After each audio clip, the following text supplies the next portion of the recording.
Hi everyone, a quick look at decomposition reactions. This is when a compound breaks down into its constituent elements. It separates into a metal and a nonmetal, or it turns out sometimes two nonmetals. The main thing to keep in mind here, again, are these list of diatomic elements, H2, N2, O2, F2, Cl2, Br2, I2, P4, S8. And not surprising, decomposition is the opposite of formation. Here's some examples. First, water.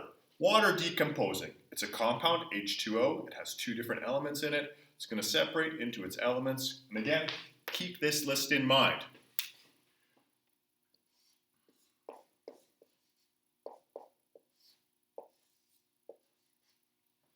Water decomposes. It breaks down into hydrogen, which is on our list, H2, and oxygen, O2. After that, we need to balance the equation, H2, H2, no problem. Just one oxygen here on the reactant side, and on the product side, two oxygens. So I add in a 2 here, which changes the number of hydrogens. In the end, 2 times 2, that's 4 hydrogens. 2 times 2, 4 hydrogens. This is 2 oxygens, and over there, O2. I'm going to leave that spot right there blank, which implies a 1, a balanced reaction. Here's Fe3N2. Turns out that that's iron 2 nitride. It's going to decompose into its elements, iron and nitrogen. Fe, iron is not in this list. It's a metal. It's not going to have a subscript. And nitrogen alone in its elemental form is N2. Now I need to balance this reaction. Fe3, here's iron, just gets a 3. Here N2, N2, a balanced decomposition reaction. Most of the time we're going to be dealing with sentences. This says ammonia decomposes. The good news is that's very explicitly a decomposition reaction.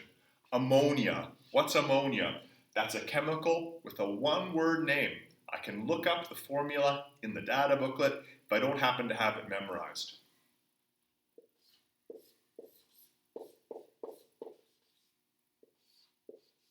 Ammonia is NH3. It's going to separate into its elements, nitrogen and hydrogen. Nitrogen, as we just saw in the previous example, is here on this list, N2, when it's in its elemental form. And hydrogen is here as well. Hydrogen in isolation is H2. I have the chemicals. Now I need to balance the equation. Let's look. N, N2. Add a 2 as a coefficient in front of the ammonia. 2 times this imaginary 1, 2 nitrogens on the product side as well. And this 2 times 3 is 6 hydrogens. So over here, 3 times 2 is 6 hydrogens. And I have a balanced decomposition reaction. Decomposition is the opposite of formation. In formation, we had 2 elements combining to make a compound. Here, a compound breaks apart into its elements. When we have a nonmetal, when we have one of these ones from this list, it's really important we get those subscripts in there. If it's not on this list, if it's a metal, just the symbol. And then we must always follow through and add coefficients to balance the reaction. And I hope that helps.